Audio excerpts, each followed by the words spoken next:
fanakatoy ilay fifanarahana lasitry-pirenena amin'ny ady amin'ny Paraxiscar.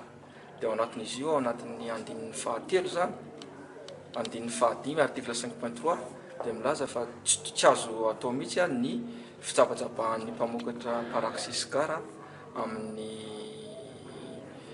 ady amin'ny Paraxiscar, indrindra fa eo amin'ny lafiny ara-pahasalamana.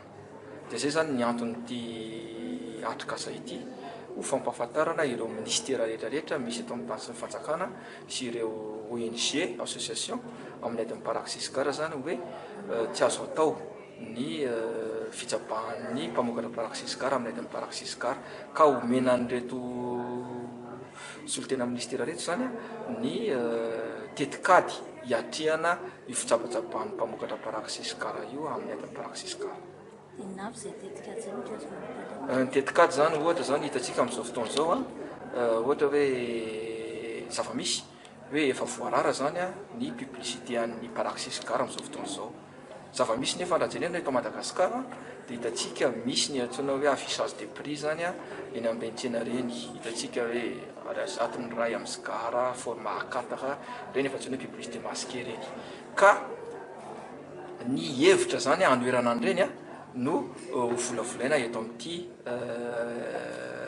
atrikasa ity. Ohatra fotsiny ireny fa be da be ny tetikady rehetra, tetikady izay omena ireo mpandray anjara ireo. Iny zay hevitra anoerana zay dia mety misy azo hoe mahazo be olona orena ndraotra. Ka izay misy ny anton'ity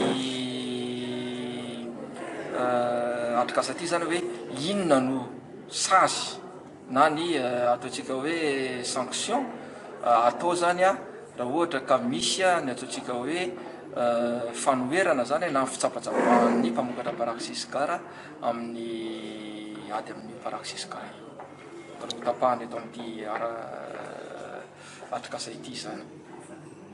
Mety ohatrany ahoana ny endrika isa? Endrika isa dia tsy maintsy hivoaka lalàna izy io.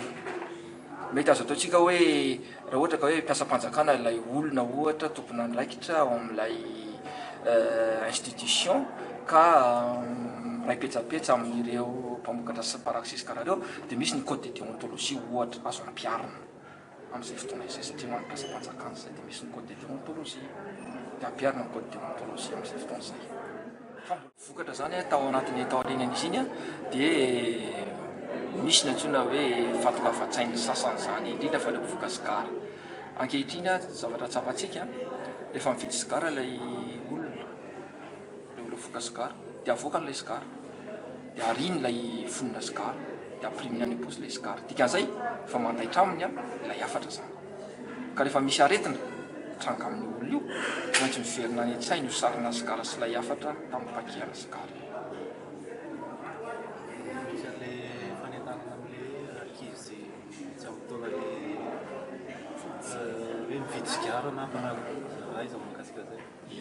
Efa nisy ezaka nanomboka tamin'ny volana Mai iny zany nataon'ny Office national de lutte anti-tabac sy ireo